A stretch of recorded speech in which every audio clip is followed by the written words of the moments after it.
This episode of SpaceTime is brought to you by Audible.com. Over 180,000 titles to choose from for your iPhone, Android, Kindle or MP3 player. Get a free audiobook download and 30-day free trial at www.audibletrial.com/spacetime. That's www.audibletrial.com/spacetime for your free audiobook. This is SpaceTime, Series 20, Episode 93. Coming up on SpaceTime. A new theory on the universe before the Big Bang, the next nearest planet to our solar system, and Dawn explores the interior evolution of the dwarf planet Ceres. All that and more coming up on SpaceTime.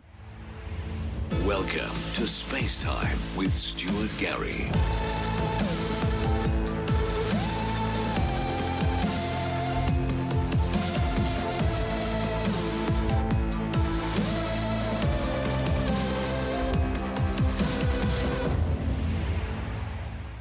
A new hypothesis is proposing to eliminate the need for a cosmological space-time singularity, and with it the Big Bang which kicked off the cosmos 13.8 billion years ago. Instead, physicists Juliano Cesar Silva-Neves and Alberto Varese Sá from Brazil's University of Campinas suggest the universe's current expansion phase was preceded by a big crunch contraction. Neves says he believes the Big Bang never happened, and instead it's a bouncing universe, with infinite prior cycles of expansion followed by contraction. The problem is, this hypothesis needs to account for the apparent accelerated expansion of the universe being observed today due to what appears to be a mysterious force known as dark energy. Dark energy took over from gravity as the dominating force in the universe about 6 billion years ago, and it's steadily been getting stronger ever since. For more than 5 decades now, the Big Bang theory has been the best known and most accepted cosmological narrative to explain the beginning and evolution of the universe. But there's hardly a consensus among scientists. That's because the Big Bang theory does have some serious problems, such as the need for a sudden and inexplicable period of cosmic inflation milliseconds after the Big Bang happened. That's needed to explain the apparent symmetry in the large-scale structure of the universe. The Big Bang theory has its origins in the late 1920s, when US astronomer Edwin Hubble discovered that almost all the galaxies he was looking at were moving away from us, and the further away they were, the higher their velocity. Then, from about the 1940s onwards, scientists guided by Albert Einstein's theory of general relativity have been developing a detailed model of the evolution of the universe since the Big Bang. Depending on the Hubble constant and your version of the mass-energy budget of the universe, the models they've come up with lead to 3 possible outcomes. Either there's an infinite expansion of the universe at ever higher velocities, the so-called big freeze and big rip scenarios, both of which are dependent on the strength of dark energy. A less favoured alternative is the steady state, in which the expansion of the universe glides to an eventual halt thanks to gravity. But that's not likely to happen based on dark energy's accelerating expansion observations. The third and least favoured of the theories based on current observations is that gravity will eventually take over from dark energy, causing the expansion of the universe to slow down, stop and eventually reverse, with the cosmos contracting to what's known as a big crunch. And again, that doesn't seem very likely, based on dark energy's accelerating expansion. Still, in its simplest terms, that's what Neves believes. He suggests the elimination of a key aspect of the standard cosmological model, namely the need for a space-time singularity known as the Big Bang. That challenges the idea that time has a beginning, and it opens the door to the possibility that the current expansion phase was preceded by a period of contraction. Neves also suggests that the switch from contraction to expansion may not have destroyed all traces of the preceding phase, and finding that evidence will be the key. His hypothesis, published in the journal General Relativity and Gravitation, looks at solutions to general relativity equations describing the geometry of the cosmos by proposing a scalar factor that makes the rate at which the universe is expanding dependent on both time and cosmological scale. According to Neves, measuring the rate at which the universe is expanding with standard Big Bang cosmology requires a mathematical function that depends only on cosmological time. However, he says with the scale factor, the Big Bang itself, or cosmologic singularity if you prefer, ceases to be a necessary condition for the cosmos to begin universal expansion. A concept from mathematics that expresses indefiniteness, singularity, was used by cosmologists to characterize the primordial cosmologic singularity that happened some 13.8 billion years ago, when all the matter and energy of the universe was compressed into an initial state of infinite density and temperature in zero volume, a situation where the traditional laws of physics can no longer describe what's going on. Eliminating the singularity brings back the idea of a bouncing universe on the theoretical stage of cosmology. And according to Nevis, the absence of a singularity at the start of space-time opens up the possibility that vestiges of a previous contraction phase may well have withstood the phase change and may still be evident in today's expansion of the universe. Nevis conceptualizes that bouncing cosmology is rooted in the hypothesis the Big Crunch would give way to an eternal succession of universes, creating extreme conditions of density and temperature in order to instigate a new inversion in the process, giving way to expansion in another bounce. Black holes are the starting point of Nevis's bouncing universe hypothesis. He says there may be remains from black holes from past evolutions of the universe in today's ongoing expansion. These earlier black holes would have survived intact through the bottleneck of the bounce between contraction and expansion. According to Nevis, a black hole is not defined by its singularity, but rather by its event horizon, that point of no return inside of which an object cannot escape and is doomed to fall forever into the singularity. In modern science, a theory is worthless if it can't be verified, and that's where Nevis believes he has a chance. He says it involves looking for traces of events, including remnants of black holes in a contraction phase, that may have remained in today's ongoing expansion phase. This is Space Time. I'm Stuart Gary. Okay, let's take a quick break from the program so I can tell you about our new deal. We have a great offer for listeners of Space Time. Audible's offering a free audiobook download and a free 30-day trial. There's a massive range to choose from, including bestsellers such as Breaking the Chains of Gravity. That's the story of spaceflight before NASA. And there's Astrophysics for People in a Hurry by Neil deGrasse Tyson.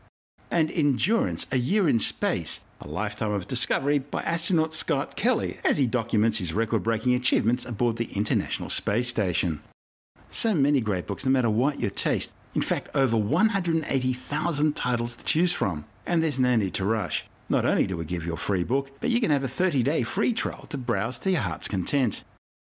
To download your free audiobook today, go to audibletrial.com/spacetime. Again, that's audibletrial.com/spacetime for your free audiobook. Or just click on the link at spacetimewithstuartgary.com or in the show notes. And now, it's back to the program.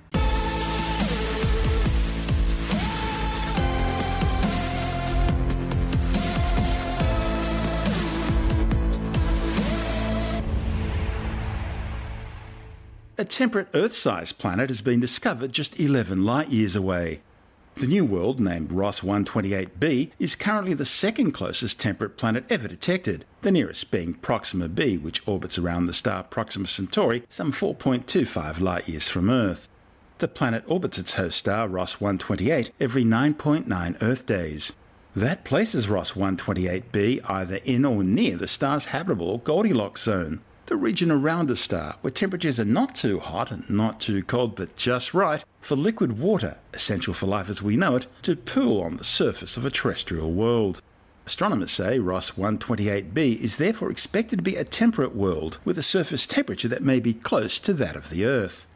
However, its host star, Ross 128, is a spectral type M red dwarf, and planets orbiting red dwarfs are usually not very good candidates in the search for habitable worlds.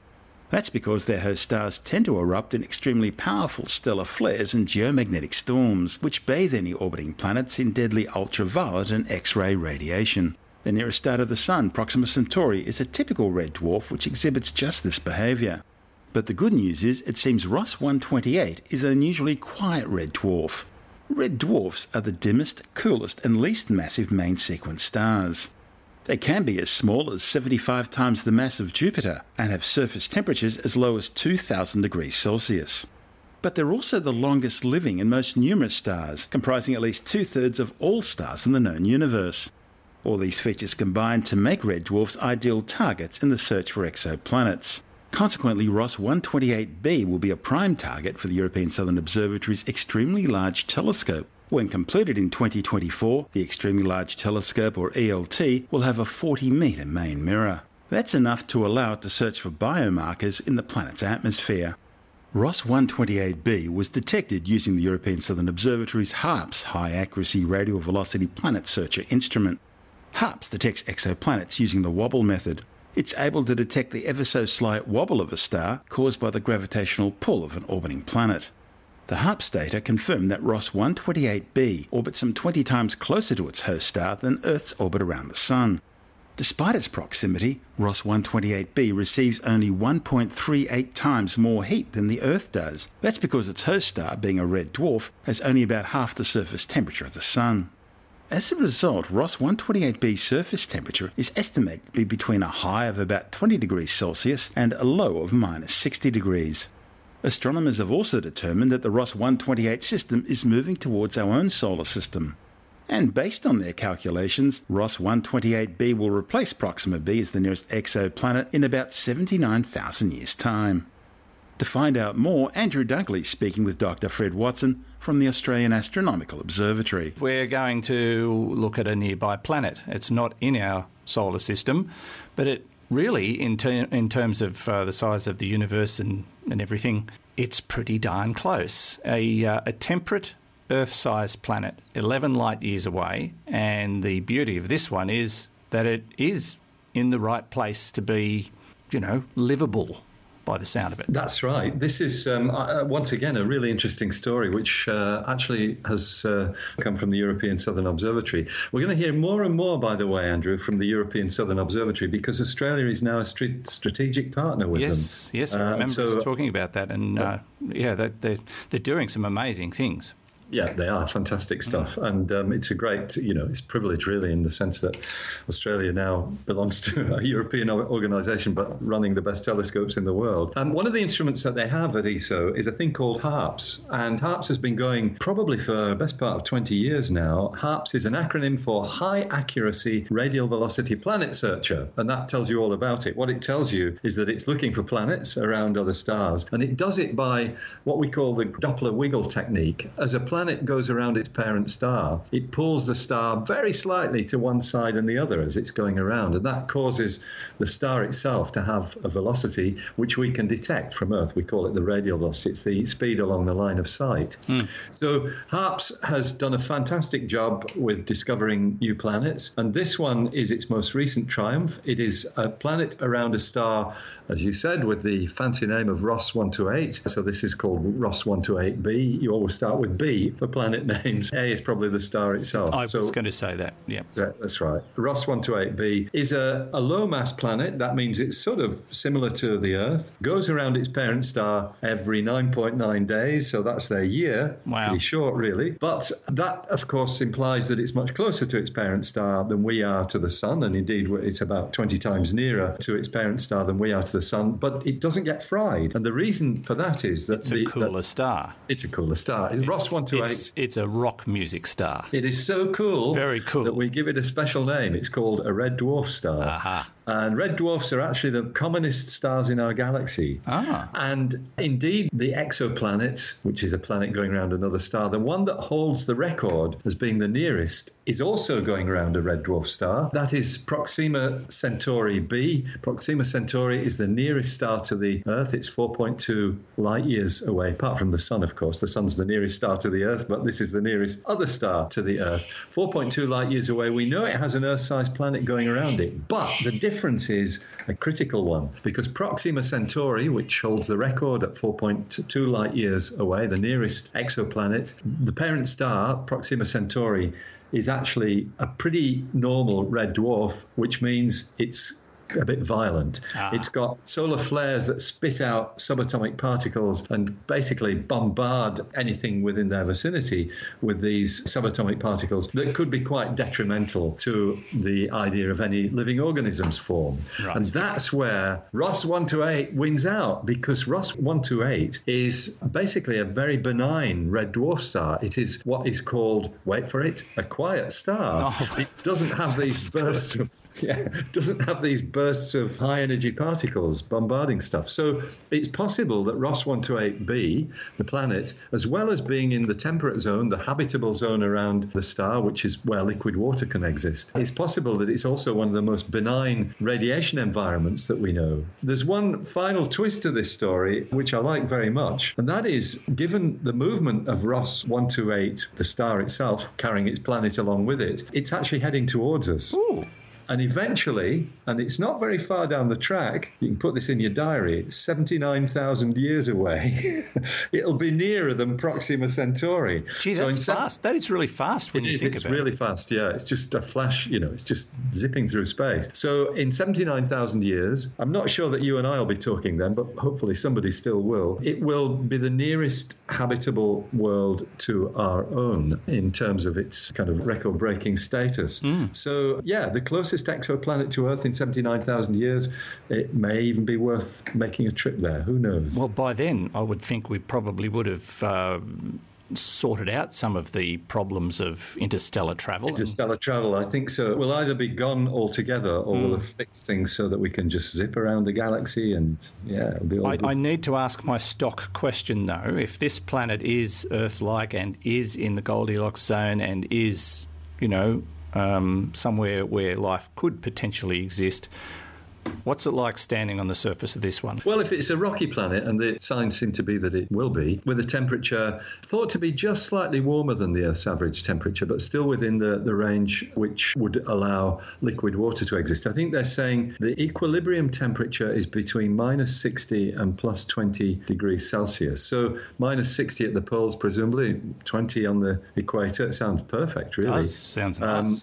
Yeah, so liquid water, now we don't know whether it's got water. These are observations that are yet to be made. And of course, that's one of the exciting things about the time we live in, because we're on the brink of seeing a new generation of what are called extremely large telescopes. ESO are building one of their own. That'll be the biggest telescope in the world when it comes online in about a decade. But we in Australia are already part of something called the GMT, the Giant Magellan Telescope, which is effectively a 22-meter telescope. And that will be capable of measuring the contents of the atmospheres of some of these exoplanets. So that's how we will perhaps find out, first of all, whether there is liquid water there, and maybe even whether there are what are called biomarkers, materials within the atmosphere that can only be produced by living organisms. That's the kind of thing we've got to look for. So very exciting. And that's not that far away. And once they build the gigantically enormous telescope, we'll just be able to wave, and they can wave back. Exactly, that's right. They'll wave back. Of course, it takes 11 years for our wave to get there and another 11 to come back, but that's all right. We can live with that. That's Dr. Fred Watson from the Australian Astronomical Observatory speaking with Andrew Dunkley on our sister program, Space Nuts.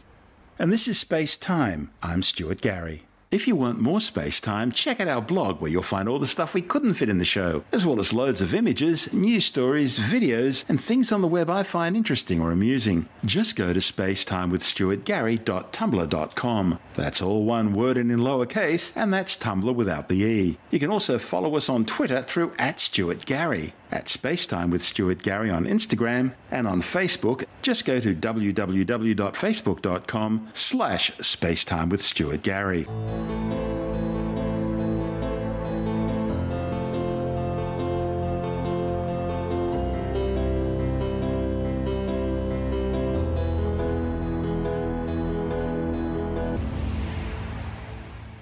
Scientists studying the internal structure and composition of the dwarf planet Ceres have found a close relationship between its internal evolution and its surface features.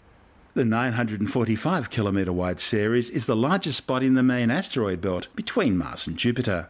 The new findings, reported in the journal Geophysical Research Letters, is based on data collected by NASA's Dawn spacecraft to analyse Ceres' surface features, revealing clues about the dwarf planet's internal evolution.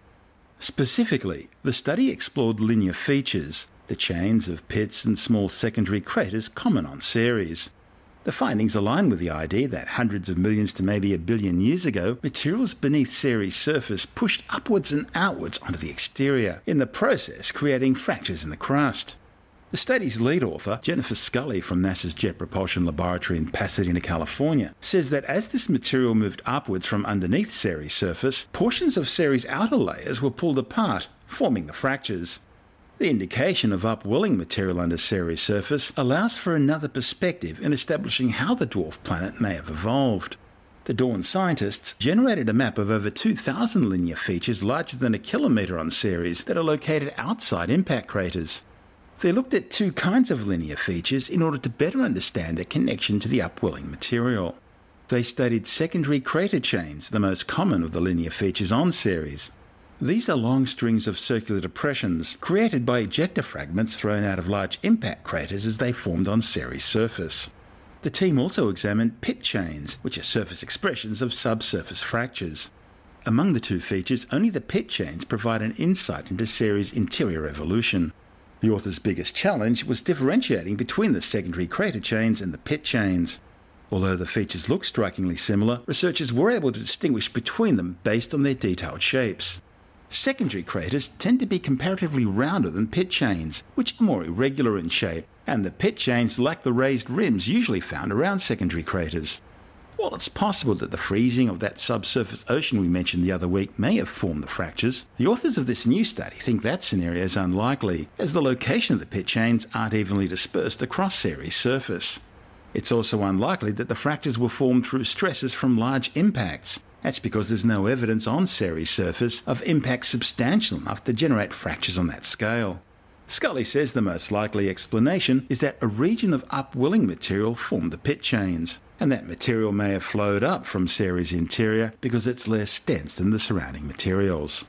Dawn's mission to the main asteroid belt between Mars and Jupiter is the only mission to ever orbit two extraterrestrial worlds.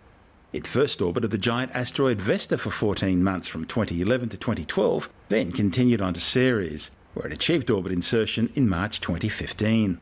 Studying both Ceres and Vesta provides scientists with an interesting contrast. That's because these two worlds are separated by what's known as the snow line, the distance from the Sun where it's cold enough for volatile compounds such as water, ammonia, methane, carbon dioxide and carbon monoxide to condense into solid ice grains. I'm Stuart Gary. This is SpaceTime.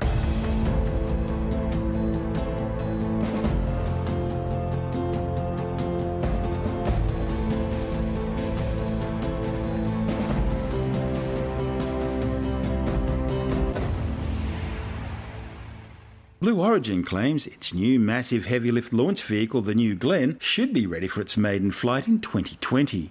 The New Glenn is a 2- or 3-stage orbital launch vehicle capable of carrying up to 45 tonnes into low Earth orbit and 13 tonnes into a geostationary transfer orbit. Design work on the vehicle began in 2012, and high-level specifications for the rocket were publicly released in 2016. The New Glenn is named after Senator John Glenn, the first American astronaut to orbit the Earth. New Glenn's first stage will be powered by 7 of Blue Origin's new BE-4 engines, burning liquid oxygen and liquid methane. A single vacuum version of the BE-4 will be used for the second stage, while an upgraded version of the older BE-3 motor, originally developed for the company's other launch vehicle, the suborbital New Shepard, will be deployed on the third stage. The New Shepard is named after Alan Shepard, the first American astronaut to reach space. Like the New Shepard, the New Glenn's first stage will be designed to be reusable. The company claims it's well on the way to having the new rocket, the launch pad and landing facilities all in place by the proposed 2020 deadline. The company's developing a specialised launch facility at the Cape Canaveral Air Force Base in Florida, where the old Launch Complex 36 has been demolished to make way for the new pad. Blue Origin's also reportedly close to finalising a deal for the purchase of a large ship, which will be used as a seagoing landing pad for the launch vehicle's first stage booster. And the company's also taken over the Cape's Launch Complex 11 site, which will house engine testing facilities for its new BE-4 rocket motors. You're listening to Space Time. I'm Stuart Gary.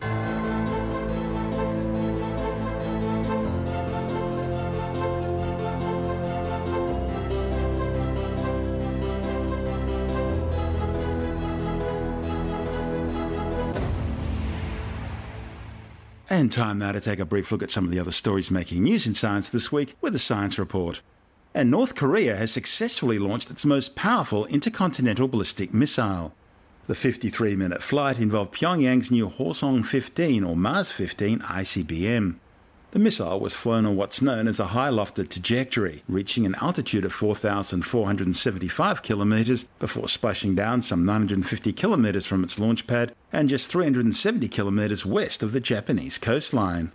The flight means North Korean ICBMs now have an effective range of over 13,000 kilometres. That's enough to hit just about all of the continental United States, including its east coast, as well as Europe or Australia. North Korea claims its missile was equipped with what they described as a super-large heavy warhead. That's believed to indicate a correct-weighted dummy version of its thermonuclear warhead. The launch was North Korea's 20th ballistic missile launch this year, and possibly its third successful test of the ICBM following 2 launches in July. It's thought this flight was designed specifically to test the atmospheric re-entry capabilities of the warhead design. That's a known weak point in previous North Korean missile tests. The 20-metre-tall Hwasong-15 appears to be a modified version of the Hwasong-14 flown back in July, which itself is a 2-stage version of the original Hwasong-12 first tested in May. The first-stage engine of the Hwasong-15 appears to be the same as that used on the Hwasong-12, with a single liquid-fueled main engine and 4 vernier thrusters for stability and guidance. The main rocket engines based on the Soviet Union-era RD-250 or modified RD-251 engine, originally developed for the Soviet R-36 missile. These rocket motors were originally built in the Ukraine for use on Russian rockets. The engines use dinitrogen tetroxide and unsymmetrical dimethylhydrazine fuel, which North Korea can't produce and would therefore have to be purchased from either China or Russia. According to one source, the engines were acquired through illicit channels operating in either Russia or the Ukraine. And South Korean intelligence claims Pyongyang received up to 40 of the RD-251 engines from Russia in 2016, which would explain the sudden increase in missile test flights. The new missile's upper stage is based on the upper stage designed originally for Iranian missile and space launch vehicles with increased range. Both North Korea and the Islamic Republic of Iran have a long history of close cooperation in both missile and nuclear weapons technology development. A new study claims people with autism spectrum disorder or ASD respond differently to social chemical signals compared to neurotypical people. The findings, reported in the journal Nature Neuroscience, could explain why some people with ASD misread emotions. To carry out their tests, researchers infused a mannequin with the smell of fear, in this case stressed skydiver sweat, and then asked participants to rate its trustworthiness. While people with ASD were unfazed, those without autism were less likely to trust the mannequin, perhaps unconsciously responding to the chemical signature of fear. Researchers say the findings suggest that those with ASD have altered responses to chemical signals, which affects how they read human emotions. It's been revealed that the US sugar industry covered up evidence of harmful health effects caused by consuming too much sugar. A report in the journal PLOS Biology claims a study of the industry's internal documents shows studies between 1967 and 1971 found a link between high sugar and high starch diets with heart disease and bladder cancer.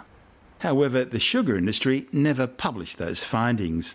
The report also found that the sugar industry then secretly funded reviews discounting this finding. Even today, researchers still debate whether fructose, the sugar most prevalent in sugary drinks and candy, affects blood. The study says the truth is hard to find, with so many food and beverage industry studies muddying the waters. A new study in the journal Scientific Reports has concluded that claims that Dolly the sheep had early onset arthritis because of her cloning are unfounded.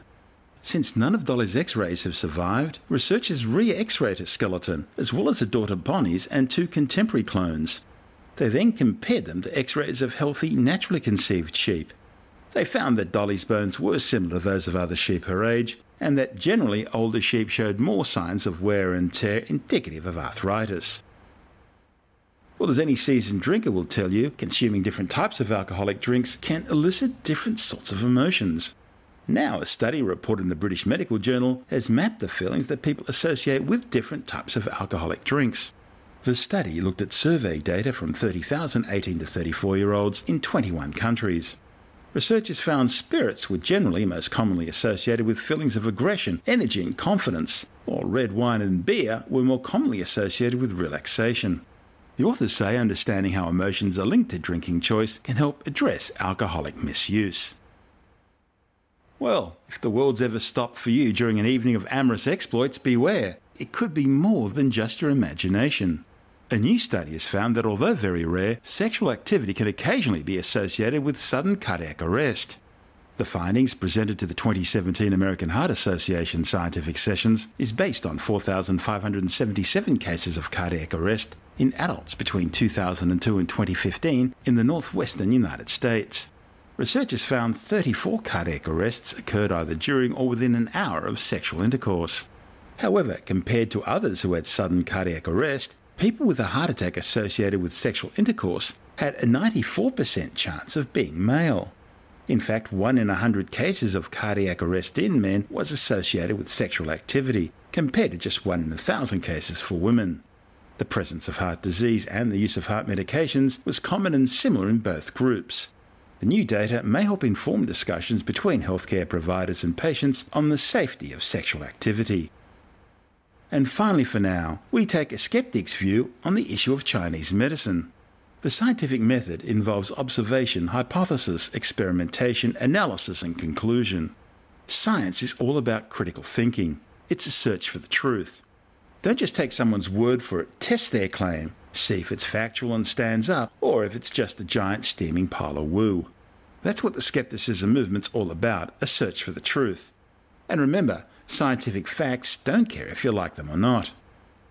Traditional Chinese medicine has a history dating back thousands of years, a quality which has given it a level of credibility in the general community it may not fully deserve. That's not to say traditional Chinese medicine's all bad. There are many treatments practiced in Chinese medicine which have shown themselves to work. The trouble is there are many more which don't, and telling them apart's the problem. It's safe to say the good bits of Chinese medicine have been scientifically tested and fully peer-reviewed and proven to work, and are now a common part of conventional Western medical practice anyway. As for the rest, things like powdered rhino horn and dried tiger penis, they were always garbage, designed to do nothing more than delude the naive and gullible and take their money.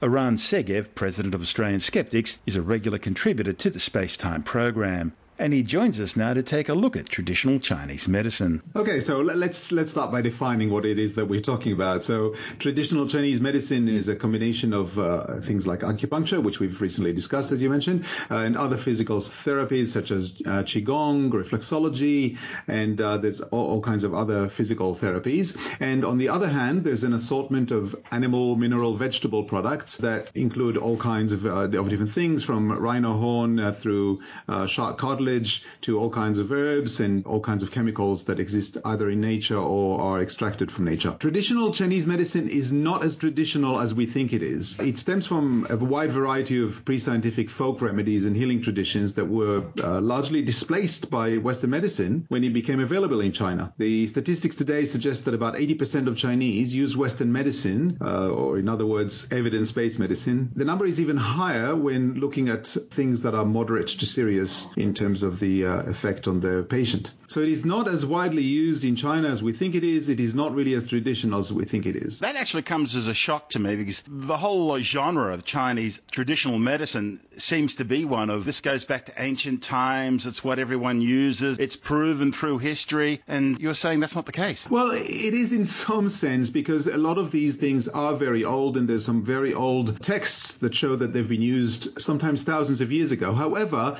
they were never really used to treat anything serious because it was not particularly effective. And the life expectancy in China has risen dramatically, and the life quality as well at the same time has risen dramatically when Western medicine was adopted. But the problem was that in the 1950s, there was a shortage of Chinese practitioners trained in Western medicine, and there was also a matter of nationalistic pride, part of Mao Zedong's Great Leap Forward, and that's when traditional Chinese medicine was popularized in the form that we know today, as if it's some kind of coherent whole that everybody does the same, whereas in fact it was always this assortment of different things from different places. You know, China isn't one country from a cultural perspective. There are many different cultural backgrounds and traditions within China, and each had its own medicine. TCM, as we know today, is definitely something that was invented in the 50s, and by now it's a huge export industry for China. It's something like $40 billion a year. So there's a lot of a lot of... Well, we give them dehydrated baby milk. They give us Chinese medicine. Let me talk a little bit about the problems with traditional Chinese medicine. The main problem with traditional Chinese medicine is that it lacks evidence. We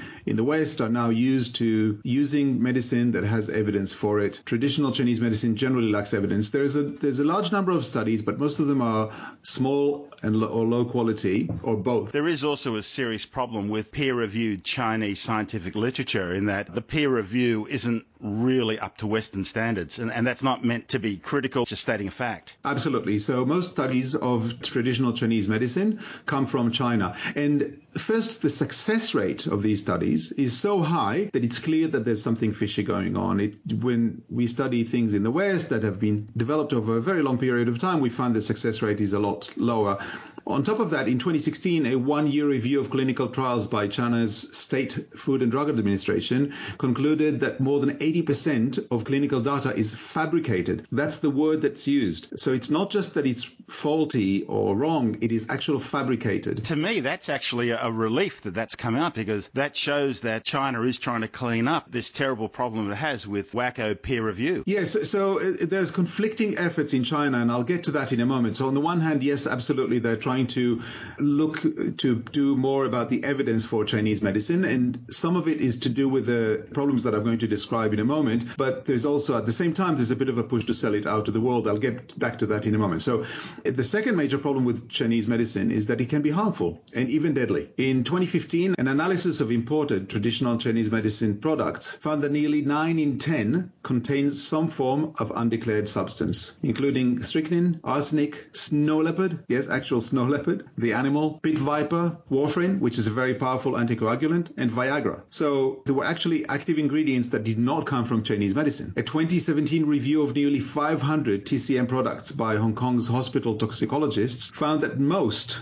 contain modern pharmaceutical-grade ingredients. So the problem is that there's things in there that could be harmful where the quantities and the doses are not controlled properly, and this could cause a lot of harm. It's not the snow leopard or the rhino horn, it's the Viagra. And of course, there's always the problem with treatments that are not evidence-based, and that is that there is a risk that patients would choose to forego effective treatment in favor of something that at best won't help them. Now, I want to point out that TCM can be a source for good. In 2015, Tu Youyou won the Nobel Prize for Physiology or Medicine for her work on curing malaria. But she was awarded the Nobel Prize because she did it the right way. She chose the indications and ideas that arose out of traditional use, and then she studied them using scientific tools. Her research saves hundreds of thousands of lives every year, but the reason that that outcome was possible is that Tu did not accept traditional use as evidence, only as a clue. And then she used the tools of science to arrive at real evidence-based conclusions and treatments. And now to the big risk that we face nowadays. China is in the midst of a huge push to increase the penetration of TCM in the West. Just as in the 1950s, the reasons are both political and economic. But we now live in a much more connected world. There's a global economy. It's much easier for TCM to use free trade agreements, for example, to avoid the scrutiny that medical treatment should be subjected to. And we are seeing that already in Australia,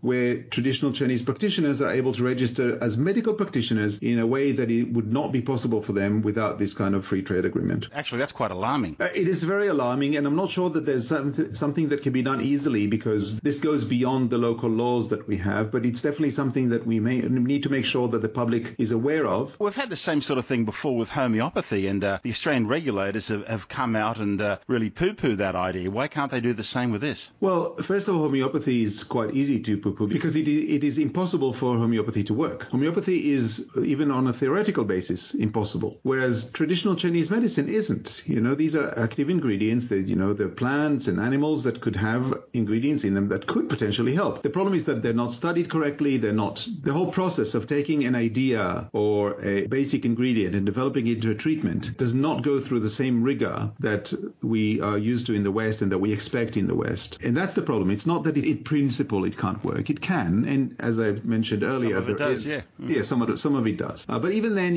for example, let's let's say that we find that something works. It's still possible that this something works in specific doses. However, if you go to your local traditional Chinese practitioner, you may actually get something that is in a dose that is either too high or too low, and could cause harm or could not help. So the problem is it's not particularly well regulated. It's just not at the same level of quality as what we're used to in the West, even when there is evidence for things that they do actually provide some therapeutic benefit. So it's the lack of scrutiny in research and then manufacturing. That's Iran Segev, President of Australian Skeptics. You're listening to Space Time. I'm Stuart Gary, and that's the show for now. You can subscribe and download Space Time as a free twice-weekly podcast through Apple Podcast iTunes, Stitcher, Bytes.com, Pocket Casts, SoundCloud, YouTube, Audio Boom, from spacetimewithstuartgary.com, or from your favourite podcast download provider. SpaceTime's also broadcast coast to coast across the United States on Science 360 Radio by the National Science Foundation in Washington, D.C., around the world on TuneIn Radio, and as part of Virgin Australia's in-flight entertainment. If you want more SpaceTime, check out our blog where you'll find all the stuff we couldn't fit in the show, as well as loads of images, news stories, videos, and things on the web I find interesting or amusing. Just go to spacetimewithstuartgary.tumblr.com. That's all one word and in lowercase, and that's Tumblr without the E. You can also follow us on Twitter through @StuartGary, at Spacetime with Stuart Gary on Instagram, and on Facebook, just go to www.facebook.com/Spacetime with Stuart Gary. Spacetime is brought to you in collaboration with Australian Sky and Telescope magazine, your window on the universe. You've been listening to Spacetime with Stuart Gary. This has been another quality podcast production from Bytes.com. Today's episode of Spacetime was brought to you by Audible.com. Help support the show and get your first book for free, plus a 30-day free trial. Use the link www.audibletrial.com/spacetime for your free audiobook.